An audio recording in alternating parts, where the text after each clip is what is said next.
une nouvelle vidéo. On est actuellement dans la chambre, donc ça s'annonce boulot. La dernière vidéo que j'ai faite, c'est la vidéo sur les oraux. J'espère que vous l'avez vue parce que c'est important. Aujourd'hui, on se retrouve pour une vidéo d'exception. C'est-à-dire que là, je vais vous faire la vidéo sur comment vous préparer à la première année de médecine et surtout à la rentrée. C'est parti! J'ai fait une magnifique fiche comme d'habitude pour qu'on soit cadré en fait. Tout d'abord, qu'est-ce qu'il faut pour vraiment bien se préparer à faire quelque chose? Il faut toujours se renseigner, ok? Que ce soit pour le permis. D'ailleurs, ça fait 1 an que j'ai eu mon permis. C'était le 5 août. Du coup, je suis trop contente. Que ce soit du coup pour le permis, pour l'école, pour les documents. Enfin, il faut toujours se renseigner, c'est important. Donc là, vous allez vous renseigner sur l'université, comment y accéder, si vous allez en transport ou autre, quelles sont les entrées, parce qu'il peut y avoir plusieurs entrées. Il faut aussi se renseigner, par exemple, si vous êtes en première, sur les portes ouvertes qu'il va y avoir en terminale. Parce que je me souviens que lorsque j'étais en terminale, j'avais fait les portes ouvertes à l'université où je suis actuellement.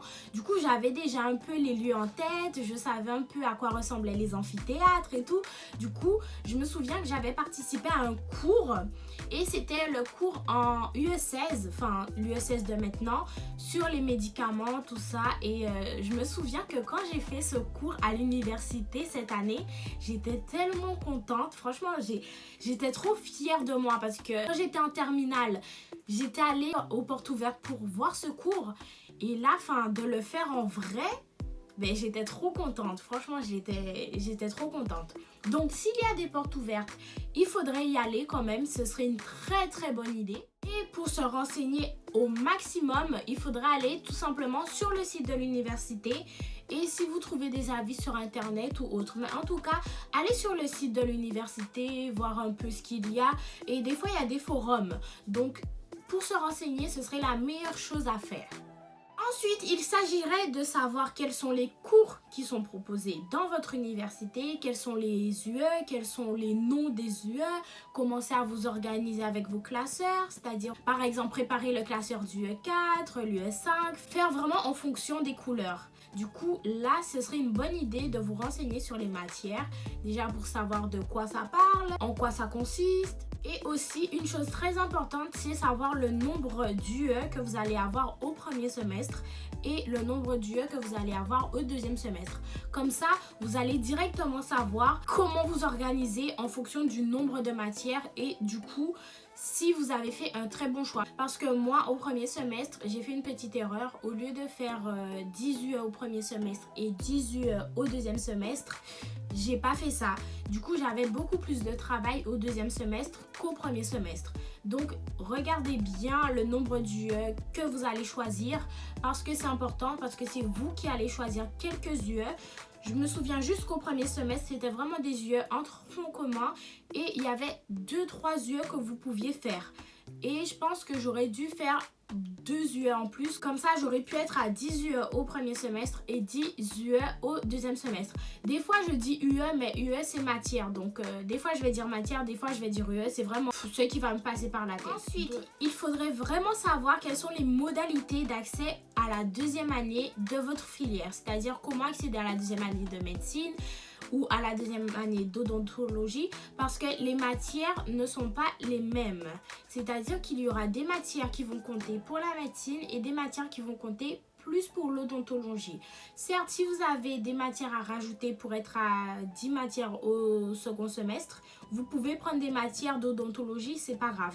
Mais en tout cas, il faut vraiment viser les matières qui vont compter pour votre filière. Donc, si l'UE12 compte beaucoup pour médecine, il faudrait que vous choisissiez l'UE12 au deuxième semestre. Dans tous les cas, sur le site de la fac, vous allez voir quelles matières sont importantes pour chaque filière. Ils vont vous mettre par exemple médecine, UE5, 6, 7, 8, etc. etc. Donc, allez sur le site de la fac pour savoir quelles sont les UE qui sont importantes et qui vont compter pour la filière de votre choix, ok? Et quand je vous dis modalité d'accès, il faut aussi savoir qu'il faut 60 ECTS pour valider sa passe, ok? Et ne pas faire de rattrapage, ce serait la meilleure des choses pour passer directement en deuxième année dans votre filière, du moins faire partie des 50% meilleurs de la liste principale. Le fait de savoir comment accéder à cette deuxième année, vous allez vraiment être plus serein car vous allez savoir ce qu'il faut faire dès le début pour réussir. Ensuite, il faut vous renseigner sur les aides que vous allez choisir pour cette année, c'est-à-dire est-ce que vous allez plutôt faire le tutorat ou sinon la prépa. Et si c'est le cas, il faudrait vous renseigner auprès de votre tutorat ou auprès de votre prépa. Après, je sais que certains m'ont parlé en privé sur Instagram et m'ont dit qu'ils n'allaient rien choisir ou sinon ils me demandaient est-ce que c'est une bonne idée de ne rien choisir. Franchement, vous faites comme vous voulez. Mais personnellement, je pense que c'est très risqué d'y aller sans tutorat ni prépa. Après, si vous êtes sûr de vous, allez-y. De toute façon, c'est vos choix, votre année, votre avenir, c'est pas le mien, ok? Mais personnellement, je vous déconseille d'y aller comme ça tout seul. Après, c'est vous qui voyez. It's not my choice. Ensuite, si vous décidez d'aller à la bibliothèque ou si vous alliez déjà à la bibliothèque en terminale, il faudrait voir si votre fac a une bibliothèque attitrée ou s'il y a tout simplement une bibliothèque dans votre complexe universitaire. Moi, je me souviens qu'il y avait une bibliothèque dans la fac même. On pouvait y aller, tout ça. Moi, je suis allée à partir de mi-octobre, comme je vous ai expliqué dans mes vidéos. Donc, si vous décidez d'aller à la bibliothèque, allez voir quels sont les horaires d'ouverture, de fermeture. Est-ce qu'il faut quelque chose de spécial pour y aller? Moi, je me souviens qu'il fallait présenter sa carte étudiant et à cause du confinement, il fallait s'inscrire sur l'application Affluence. Donc, je ne sais pas si c'est la même chose pour vous ou s'il y a une application pour aller dans votre bibliothèque. Mais si vous comptez aller à la bibliothèque, renseignez-vous. Ou sinon, si vous décidez de travailler à la maison en fonction de votre lieu de travail, essayez de créer un petit espace. Là, on est dans ma chambre, mais j'ai vraiment décidé de créer un espace travail avec mon bureau, mes feuilles, tout mon bordel et mon espace chambre avec mon lit, mon armoire, etc., ma commode, tout ça. Donc, essayez de vous faire vraiment un petit espace de travail à la maison. Si c'est dans votre salon, c'est possible aussi. Mais essayez vraiment de vous faire un espace de travail et ne pas tout mélanger. Car si par exemple vous faites un espace sommeil mais en même temps travail, vous allez avoir tendance à vous reposer. C'est-à-dire que des fois j'avais trop envie de me coucher, je voulais procrastiner, mais j'essayais de ne pas le faire parce que procrastiner est égal à échouer. C'est écrit. Je vous conseille de commencer à faire vos fournitures scolaires. C'est bientôt la pré-rentrée pour ceux qui ont choisi la pré-rentrée et c'est bientôt la rentrée, ok? Là, on est déjà à mi-août pratiquement, donc il s'agirait de faire vos fournitures. J'ai fait la vidéo des fournitures scolaires. Si vous ne l'avez pas vue, allez-y. Il serait temps de la voir parce qu'elle est assez utile. Ou si vous savez déjà ce dont vous avez besoin, allez-y. En tout cas, il faut commencer à faire les fournitures pour arriver sereinement, commencer à préparer ses classeurs, commencer à préparer son espace de travail, son bureau et tout ça. Commencez à vraiment vous organiser. Si vous commencez à vous organiser à une semaine de la rentrée, je pense que ça va pas le faire. Parce qu'au final, il y a tellement de petites choses à faire et tout que ça va être très juste en fait. Donc plus vous avancez sur tout ce qui est organisation, fourniture scolaire, mieux ce sera. En allant acheter vos fournitures scolaires, vos classeurs et tout, vous allez déjà commencer à vous mettre dans le bain petit à petit. C'est-à-dire que vous allez faire des recherches sur, par exemple, UE11 embryologie. Vous allez écrire sur le classeur UE11 embryologie et vous allez peut-être vouloir imprimer des fiches que vous allez trouver sur Internet, commencer à faire des schémas, tout ça. Comme sur la vidéo des schémas d'embryologie partie 1 et sur la vidéo des schémas d'embryologie partie 2. Donc si vous avez décidé de faire les schémas que je vous ai conseillés, vous allez directement le mettre dans le classeur, tout ça. Donc c'est pas mal du tout de faire les fournitures. Après les fournitures, vous allez devoir vous organiser sur votre journée. C'est-à-dire que vous pouvez déjà envisager la méthode de travail que vous allez utiliser dès le début. Au moins essayer. Par exemple, la méthode DJ, je vous ai fait une vidéo sur la méthode DJ. Vous pouvez aller voir pour au moins vous renseigner. Et peut-être que ça va vous correspondre. Peut-être que vous allez la choisir au début. Et après la modifier en fonction de vos journées et de vous en fait. La méthode DJ, c'est peut-être pas la méthode par excellence, mais en tout cas, elle peut vous aider déjà au début parce qu'on sort de la terminale et là, on passe à autre chose, à quelque chose de sérieux en fait. Donc, la méthode de travail, c'est important. Si vous pouvez déjà vous avancer, c'est pas mal du tout. C'est comme le planning. Si vous voulez commencer à vous créer une petite routine matinale pour vous réveiller plus tôt, ce serait une bonne idée. D'ailleurs, je vais vous en parler un peu plus tard. Et en tout cas, si vous pouvez commencer à faire un calendrier sur OneNote, c'est pas mal du tout. Au moins, vous mettez des couleurs, vous faites votre petit calendrier, tout ça. Je vous ai fait une vidéo sur comment utiliser OneNote.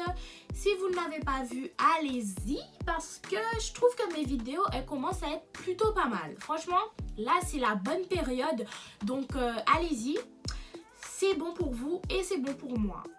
Pour construire et créer votre planning, vous pouvez vous aider des vidéos YouTube d'autres personnes par exemple, ou sinon regarder les avis sur les forums de votre université, tout ça. Peut-être qu'il y a des personnes qui sont dans la même université que vous, mais dans tous les cas, pratiquement tous les étudiants de médecine suivent une routine qu'ils ont peut-être créée eux-mêmes ou qu'ils ont vue quelque part. Mais en tout cas, la clé de la réussite pour moi, c'est vraiment se créer une routine et la respecter. Ensuite, si vous avez acheté votre ordinateur, vous pouvez commencer à créer un planning ou sinon sur un agenda. Si vous décidez de vous organiser sur un agenda, vous pouvez commencer à écrire quelques petites choses par exemple pour que les idées viennent petit à petit. Et vraiment, si vous pouvez vous créer une routine matinale, ce serait pas mal. C'est-à-dire que vous pouvez commencer à vous réveiller un petit peu plus tôt au lieu de vous réveiller à midi ou 10h, essayez de vous réveiller à 8h tous les jours à partir de maintenant. Moi, j'ai commencé à faire ça à partir de mi-juillet. Je me souviens que je me réveillais pratiquement tous les jours vers 8-9h pour vraiment commencer à m'adapter et au moins pour que mon corps supporte plus facilement ce changement d'horaire. J'ai commencé à me lever tôt et à me coucher tard, c'est-à-dire que je me couchais vers 21h-22h.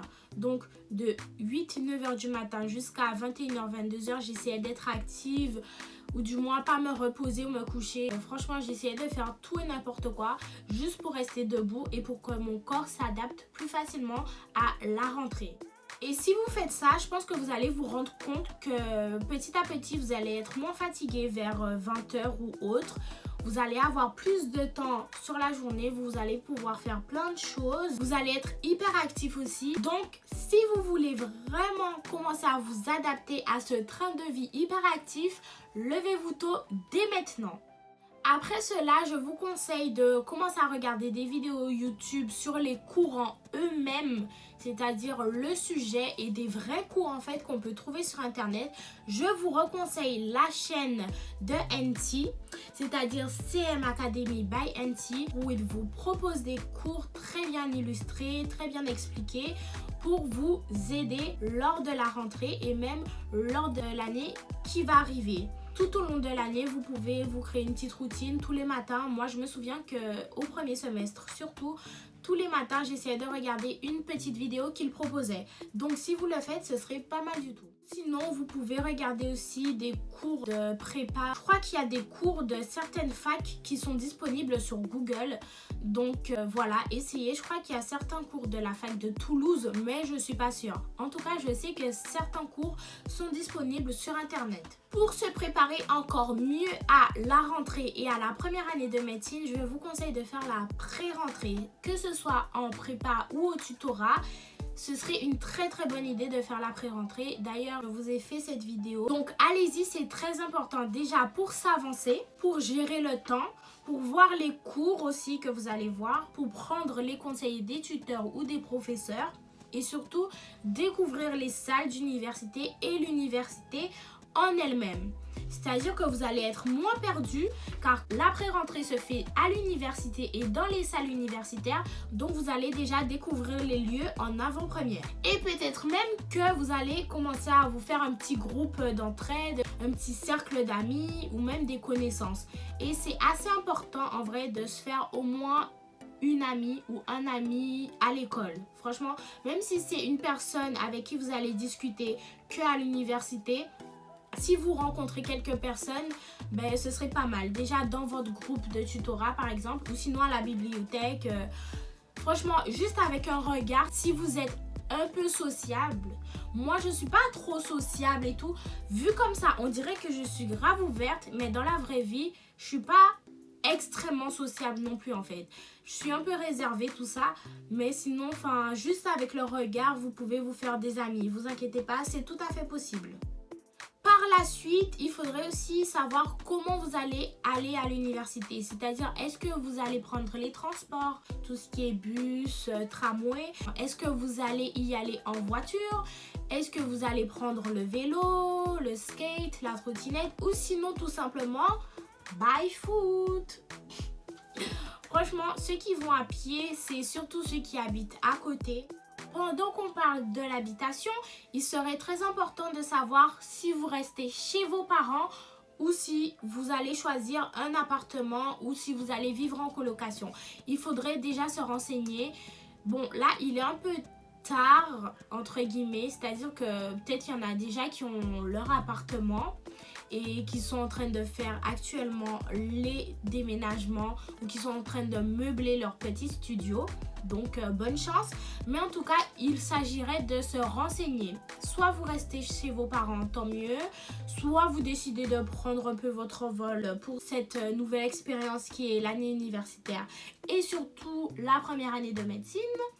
Donc voilà. Ensuite, il faut vraiment être sûr de soi sur tout ce qui est documents administratifs. Déjà, il faudrait voir si vous êtes bien inscrit à la fac, au moins voir si vous figurez dans certaines listes. Est-ce que vous avez bien reçu le mail de confirmation? Est-ce que vous pouvez déjà créer votre compte ENT? Espace numérique de travail, je crois. Est-ce que vous pouvez déjà y accéder? Est-ce que vous avez aussi accès à la boîte de messagerie de votre université? Est-ce que vous pouvez déjà vous avancer sur votre carte étudiante? Est-ce que vous avez déjà accès à celle-ci? Il faut vraiment voir si vous avez mis tous les documents qu'ils demandent. Tout ce qui est bourse, avis d'imposition, ce qui est justificatif de domicile, tout ce qui est relevé de notes du bac. Il faut vraiment voir si vous avez tout rempli pour votre année universitaire. Et vraiment, cette année, c'est pas une année où vous devez vous rajouter un stress supplémentaire parce que déjà, elle va être assez stressante. Donc, si vos documents administratifs sont déjà tout faits, tout parfait, tant mieux pour vous. Et si c'est pas encore fini, essayez de le faire avant la rentrée quand même pour que tout soit bien fait. Pour finir, là, on passe vraiment à tout ce qui est conseils que je vais vous donner personnellement avec du coup les conseils d'avant et tout. Mais là, ça va vraiment être conseils psychologiques sur soi-même. Donc, je vous conseille vraiment de partir en mode warrior, mais d'endurance. Je m'explique. C'est-à-dire que cette année, ça va être une course, mais c'est pas la rapidité qui va être la meilleure solution, mais c'est l'endurance. Faut pas tout donner dès le début. Moi, je me souviens que 1-2 semaines après la rentrée et tout, je donnais un peu trop. Du coup, mon corps, il a pas trop supporté. Je me souviens qu'une fois à l'amphithéâtre et tout, je me sentais pas trop bien, j'avais envie de dormir, limite j'allais faire une crise d'hypoglycémie, pourtant j'avais mangé, mais je sentais que mon corps il suivait pas trop le rythme en fait, parce que déjà il faut un petit temps d'adaptation quand même, et je crois que j'avais un peu trop donné. Du coup, c'était pas trop bon.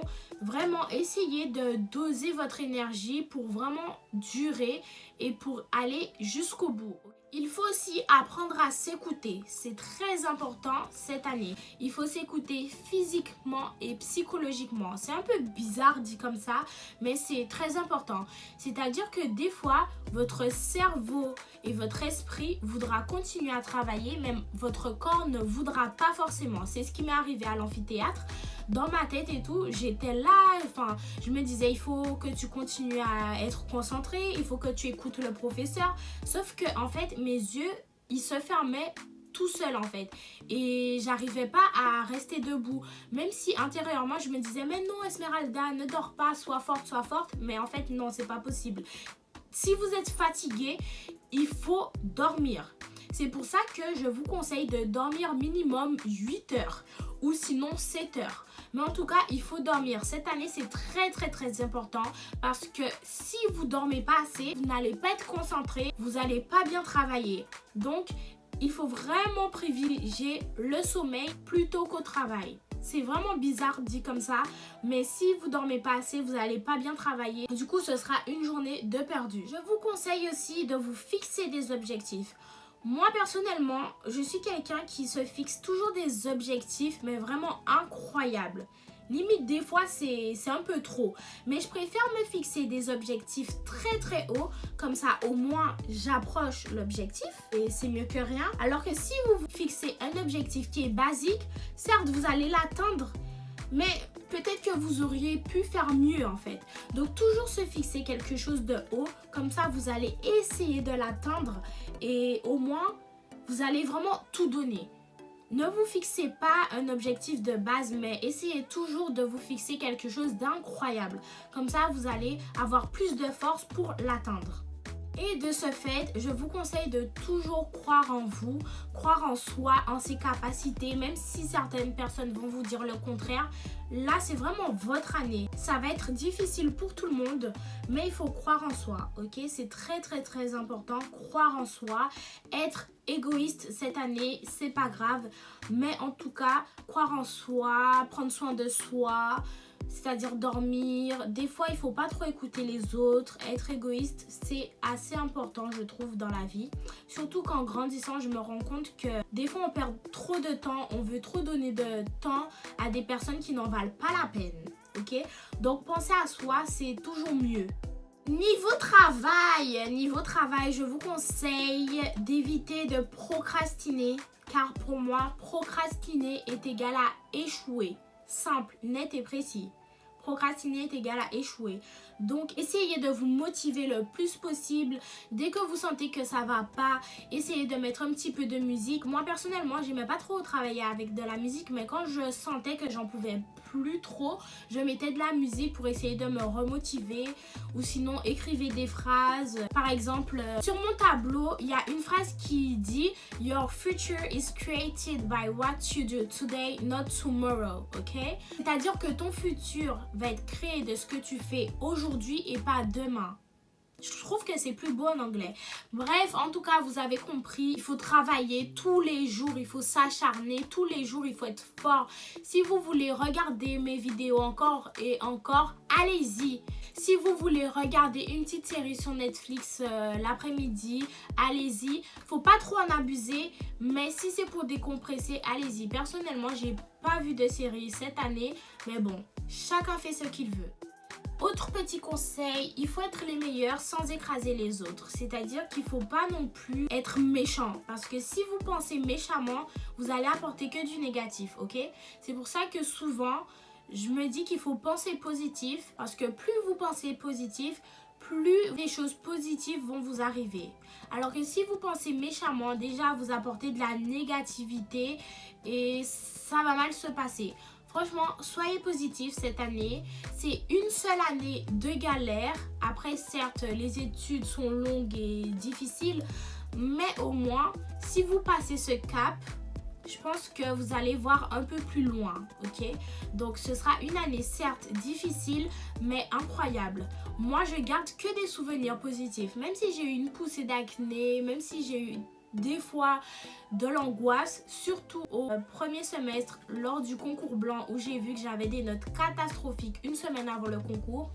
Certes, j'ai eu de l'angoisse, mais j'ai déjà tout oublié parce que tout ce que j'ai appris, ça a été des choses vraiment extraordinaires. Franchement, des choses trop intéressantes. Donc, faites les choses avec amour et voilà. Vous allez être fort et vous allez réussir. Si ce n'est pas cette année, c'est l'année prochaine, c'est dans 2 ans. Mais dans tous les cas, vous serez médecin, dentiste, sage-femme, kiné, je ne sais pas quoi, un jour ou l'autre, ok? Allez. Voilà, c'est tout pour moi. J'espère que vous avez aimé la vidéo. Si c'est le cas, n'oubliez pas de liker, de vous abonner, d'activer la cloche de notification pour ne rien rater. À la prochaine. Bisous mes petits poussins.